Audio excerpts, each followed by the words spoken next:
Good morning. আমাদের সঙ্গে সঙ্গে ফড়িংকেও প্রত্যেক দিন সকাল সকাল উঠতে হচ্ছে, আর সারাদিন ঝিমিয়ে ঝিমিয়ে কাটছে। ইন্দ্রকে ডাক দিয়ে যাই। ইন্দ্র, ইন্দ্র, 7টা বাজে,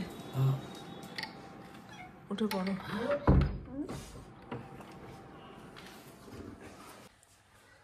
আজকে ভালো ঠান্ডা আছে, ঘরের ভেতরেই বোধ পাচ্ছি, বাইরে বেরোলে তো আরোই।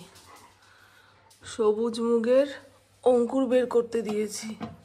ভেজানো মুগের জল ছেঁকে 6 থেকে 8 ঘন্টা মাইক্রোওভেনের ভেতরে রাখলে নাকি অঙ্কুর বেরিয়ে যায়। দেখা যাক কতটা সত্যি কতটা মিথ্যে। এই হ্যাঁ গো, এই দেখুন, মানে 6 ঘন্টা হয়নি, কালকে রাতে মনে পড়লো। এই দেখুন, খেয়াল করলে বুঝতে পারবেন।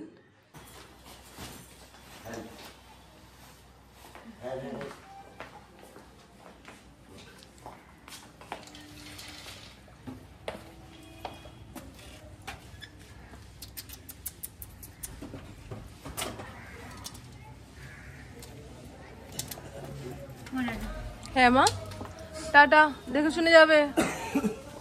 এবারে একটু ব্যায়াম করে নিই, শুয়ে গড়িয়ে নিই, তারপরে কাজে কর্মে হাত দেবো।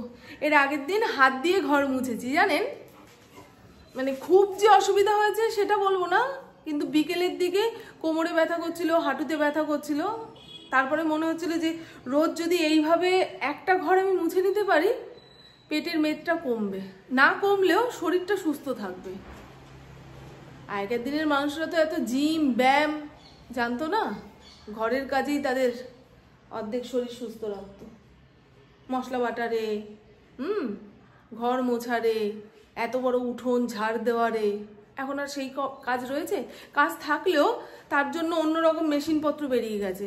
আমি যেমন ওই ডান্ডা মপ দিয়ে এই মাথা থেকে ওই মাথা মুছে নিয়ে চলে যাই, আগে তো সেটা ছিল না। কালকে রাতে এই জানলাটা অনেকক্ষণ যাবৎ খোলা ছিল, কি শ্যামা পোকা ঢুকেছে। জানলা দিয়ে দেওয়ার পরে সব দেওয়াল থেকে মরে মরে বিছানায় পড়েছে।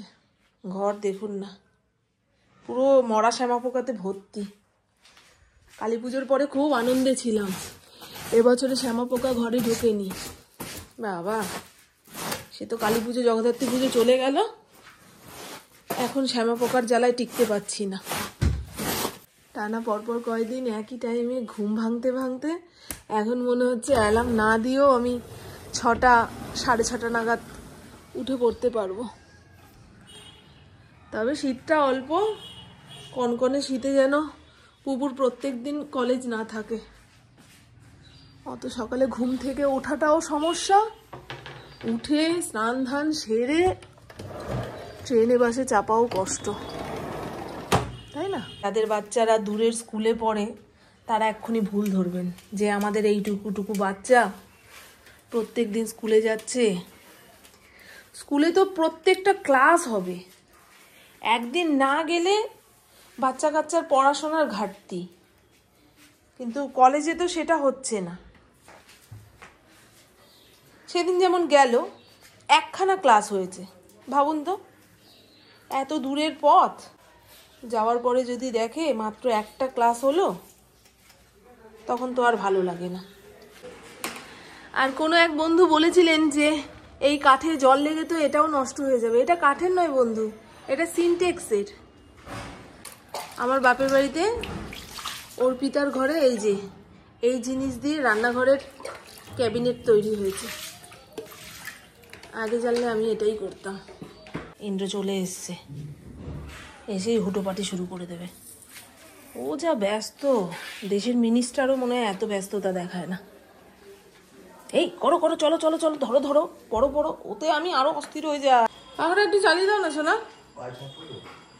ও তোমার পায়ের ছাপে কিছু হবে না, আমি একবার নমস্কার টুকে নেবো, যাও। ঘরটা জল জল করে মুছেছি তো, শুকাতে চাইবে না। ফড়িং আবার গিয়ে টান টান হবে, ভেজা থাকলে না বুকে পেটে ঘা হয়, সে আর এক বিপদ। আমার ওপরের ঘরে কাজকর্ম শেষ, জামা কাপড় খুঁজে খাজে নিয়ে আসলাম, আজকে ওয়াশিং মেশিন চালাতে হবে। গরমকালের থেকে শীতকালে দেখি জামা কাপড় বেশি পড়ছে, প্রত্যেক দিন ওয়াশিং মেশিন চালাতে পারলে ভালো হয়।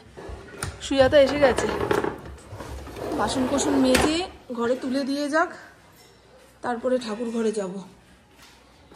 এখন মাজা বাসন বাইরে রাখতে ভয় লাগে, রঙ্গিলা 14 বার আসে, কোন বাসনে যে মুখ দেবে।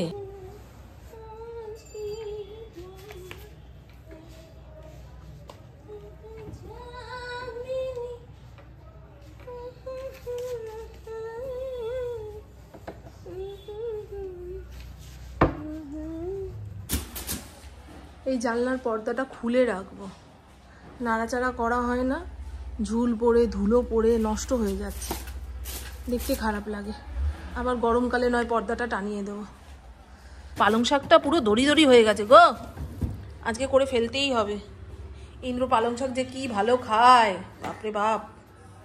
শিম, কুমড়ো, বেগুন, বড়ি সমস্ত দিয়ে একটু পালং শাকের চচ্চড়ি করি, আর মাশরুম আছে, মাশরুমটা আলু দিয়ে একটু কষা কষা করে বানিয়ে রাখি। বুবু যদি এসে ভাত খেতে চায় তো খাবে, আর না হলে রুটি দিয়ে খাবে।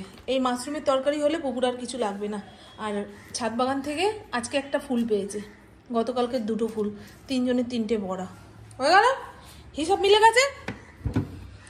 আর চা খেতে খেতে কমেন্ট বক্সটা দেখছিলাম। গতকালকের ভিডিওতে বলেছি যে আমি রাতে দাঁত ব্রাশ করেছি, তাই সকালে ঘুম থেকে উঠে ব্রাশ করার অত তাড়া নেই, বাসি কাজকর্ম সেরে স্নান ধানের আগে দাঁত ব্রাশ করলেই হবে। তা এক বন্ধু কমেন্টে রিপ্লাই দিয়েছেন যে আমরাও তো রাতে ব্রাশ করি, তবে সকালে ঘুম থেকে উঠে প্রথম কাজ হয় দাঁত ব্রাশ করা। কি বলুন তো বন্ধু, এই সকালে দাঁত ব্রাশ করার সময়টা সম্পূর্ণ নিজের একটা সময়। এই টাইমে একটুখানি ঘুরতে ঘুরতে নানা রকম চিন্তা ভাবনা করতে করতে দাঁত ব্রাশ করলে মনে হয় না ভাই, বুড়াকাল অবধি আমার দাঁতটা ভালো থাকবে। আর ঘুম থেকে উঠেই দাঁত ব্রাশ করার অত তাড়া কিসের? আমার তো অত তাড়া নেই যে দাঁত ব্রাশ না করলে বরের কপালে চুমু দিতে পারবো না, সেই তাড়া আমার নেই। আর পুপু যখন বাড়ি থেকে বেরোবে সেই টাইমে রান্নাঘরে ব্যস্ত থাকলে কিংবা কুটুর কুটুর কোনো কাজ করলে পুপু রেগে যায়, বলে হ্যাঁ সেই সকালে বেরোবো, সন্ধ্যের সময় আসবো, তুমি একটু আমার সামনে বসতে পারছো না। ওই অত হুটোপাটিতে দাঁত মাজা যায় না। আর যারা সকালে উঠে দাঁত ব্রাশ করে ফেলতে পারেন সবার আগে, ভালো তো, আপনাদের দাঁত আরো বুড়াকাল অবধি টিকবে। কিন্তু কিছু কিছু সময় আছে যেই সময়ে একটুখানি আলাদা রকম চিন্তা ভাবনা করতে, অন্যরকম জিনিসপত্র দেখতে ভালো লাগে, সেটা হচ্ছে সকালে দাঁত মাজার সময়টা। গত 3-4 বছর ধরে আমি এই রুটিনেই চলছি। আর এখনকার শহরের মানুষের সকাল কটায়? 9টা 9:30টার সময় তো ঘুম থেকেই ওঠে মানুষ, যারা রাত জেগে কাজকর্ম করছে। সেই জায়গায় আমি সকালে উঠছি, বাসি কাজকর্ম সেরে স্নানের আগে দাঁত ব্রাশ করছি। এখানে পিচাস বলার কি আছে? আর এই তো বন্ধু আমার অর্ধেক রান্না হয়ে গেছে, এবারে মাশরুম রান্না করব। পেঁয়াজ রসুন ছাড়া কিভাবে মাশরুম রান্না করি সেটা আপনাদের দেখাবো। একটা গোটা মাশরুমকে 4 টুকরো করে কেটে নিয়েছি, তারপরে জলের মধ্যে লবণ আর 1 চামচ আটা দিয়ে ভিজিয়ে রেখেছিলাম। আটা দিলে এই মাশরুমের গায়ে যে ধুলো ধুলো ব্যাপারটা থাকে, ময়লা থাকে, সেটা বেরিয়ে যায়। ঠিক আছে, জল ছেঁকে রেখে দিয়েছি। আর আলু কাটার পরে মনে হলো না মাশরুমের থেকে আলু বেশি হয়ে যাচ্ছে, তাই এতটা আলু তুলে রাখলাম, আর এইটুকু আলু দিয়ে রান্না করব। কড়াই বসিয়ে দিয়েছি, তেলের মধ্যে দেব গোটা জিরে, তেলের মধ্যে লবণ হলুদ দিয়ে একটু ভেজে নেব।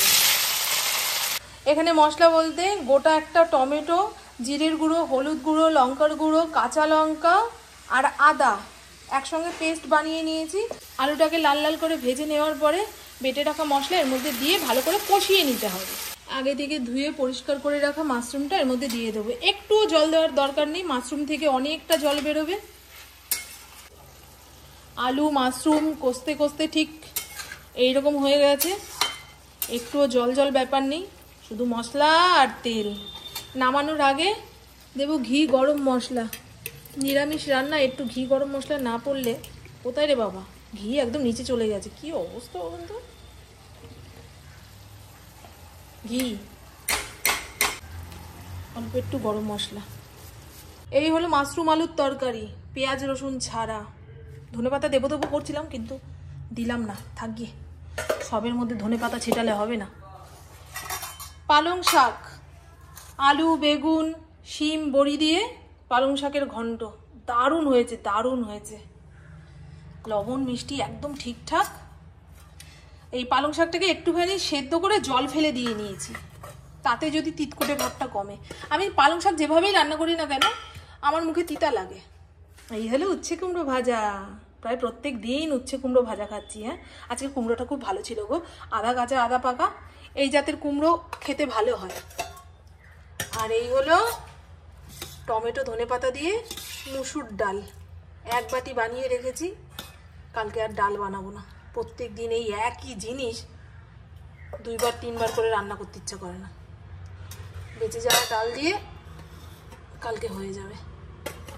হয়ে গেল। আজকের ভাতের ঘটনাটা বলি। একদম ঠিকঠাক নামাতে পেরেছি। এই দেখুন, একদম দাঁড়িয়ে থেকে ভাত নামিয়েছি, বুঝলেন? এই ভাত ঠিকঠাক না নামালে না কোনো তরকারির স্বাদ পাওয়া যায় না। কালকের ভাত একদম গলা গলা হয়ে গেছিল গো।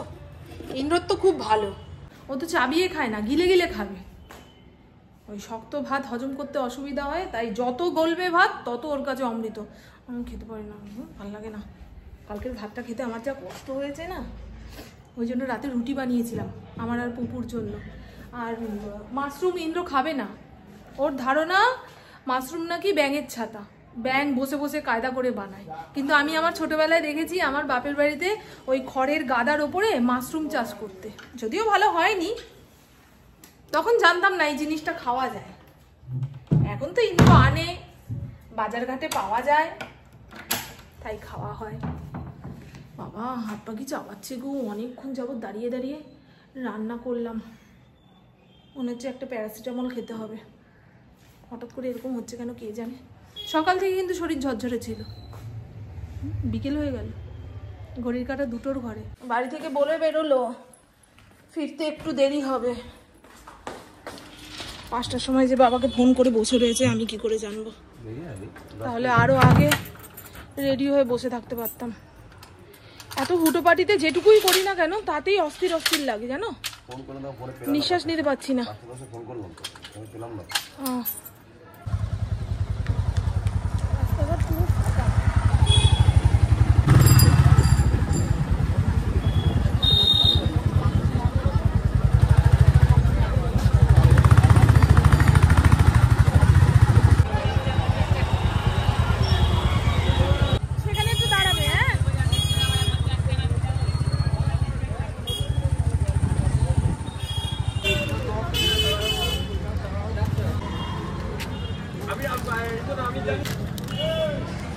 দেখুন তো দাদা কত হলো।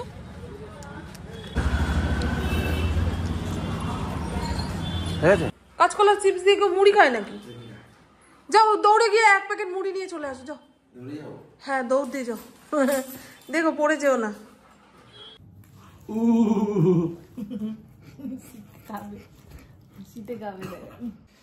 সেই বিকেল থেকে ওইটা ওনাকে কি ঠান্ডা লাগছে, যতক্ষণ এগুলো বের করতে পারছে, গায়ে দিতে পারছে, মনের শান্তি নেই। কাপো কাপো, একবার কাপো, কেঁপে দেখিয়ে দাও বন্ধুদের।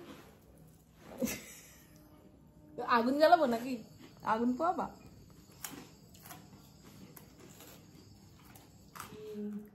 Good morning. এখন ঘড়ির কাঁটা 6:40 ঘরে। এই কয়েকদিন টানা এক টাইমে ঘুম ভেঙেছে, আজকেও যেন অ্যালার্ম ছাড়াই ঘুম ভেঙে গেল। আর ঘুম যখন ভেঙেই গেছে, ইন্দ্র বলল চলো নার্সারি থেকে গাছের বীজ নিয়ে আসি। কাল থেকে বলে যাচ্ছে এরপরে না করতে থাকলে নিজের হাতে এত কিছু নিয়ে আসবে, অশান্তি ঝামেলা শুরু।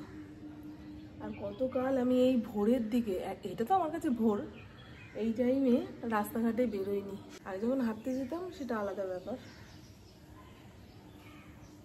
এখন একটু শীত শীত পড়ে গেছে তো, তাই বুঝতে পারছি না সোয়েটার গায়ে দিতে হবে না এই চাদরটা মাথায় চাপা দিয়ে নিলেই হবে। গাড়ি করে যাবো তো, বাপরে বাপ। ওর সেই পুরোনো দিনের কথা মনে পড়ে যায়। বাবা হাঁটতে যাওয়ার জামা কাপড় পরে বেরোচ্ছে মানে ওকে নিয়ে ঘুরতে যাবে। ফরিনকে নিয়ে বেরোতে পারে না, ওর গায়ে এত শক্তি, ইন্দ্রর পক্ষে একা নিয়ে বেরোনো সম্ভব নয়। বন্ধু, আমি চাদরটা ঠিক এইভাবে মুড়ি দিয়ে নিয়েছি যাতে কান দিয়ে হাওয়া মাথায় না ঢোকে। মুখের ভেতরটা না কেমন ছাল উঠে গেছে, ছাল উঠে গেছে। এই আসলে শীতকাল, এখন কোনো জায়গায় জমি খালি নেই গো, এখানে ওখানে সেখানে সর্বত্র এইটাই নাকি গো। চারপাশটা মাঝখানে বড় বড় বাড়ি হয়েছে। ইন্দ্রর এক জার্থুতো দাদা এখানে বাড়ি করেছে, কিন্তু আমরা ঠিকানা জানি না, গেস করছি এই বাড়িটা কি, এই বাড়িটা। আর না হলে চলো, এত সকালে কাউকে ডাকতে নেই। ভালো লাগছে না চারপাশটা? হ্যাঁ, আর বেশ বড় বড় বাড়ি হয়েছে। মানুষজন থাকবে বলেই তো এত খরচা করে বাড়ি করছে, তাই না? একটা টাইমে এইটা পুরো জঙ্গল ছিল, 5 লাখ টাকা করে কাটা ছিল না? 5 লাখ টাকা করে কাঠা ছিল, আর এখন দেখুন 10 লাখের ওপরে গড়িয়ে গেছে। টাকা মাটি মাটি টাকা, জমি কিনে ফেলে রাখতে পারলে ব্যাস এই আগামী দিন করতে। আমার বেশ ভালো লেগেছে, বেশ একটা পাড়া পাড়া ব্যাপার রয়েছে। হ্যাঁ হ্যাঁ হ্যাঁ, মানুষজন যত থাকতে শুরু করবে যাতায়াতের ব্যবস্থা তত ভালো হবে। আপাতত এইখানে টোটো অটো ওই সমস্ত ব্যবস্থা নেই। মেইন রোডে উঠতে গেলে নয় সাইকেল নয় স্কুটি ব্যবহার করতে হবে, সেটাই বলছি। সকালের দিকে নার্সারির দৃশ্যটাই অন্যরকম। শীতের পিটুনিয়া, এই ফুলগুলোও ভালো লাগে, তবে আজকে বেশি পরিমাণে নেব না, টব মাটি রেডি করা হয়নি।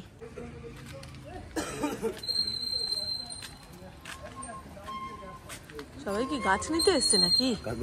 হ্যাঁ, গাছ নেব তো। এই ছোট ছোট গাছগুলো নিলে না ওই কাঠবিড়ালিতে খেয়ে নেয়, এত ছোট গাছ নেওয়া যাবে না।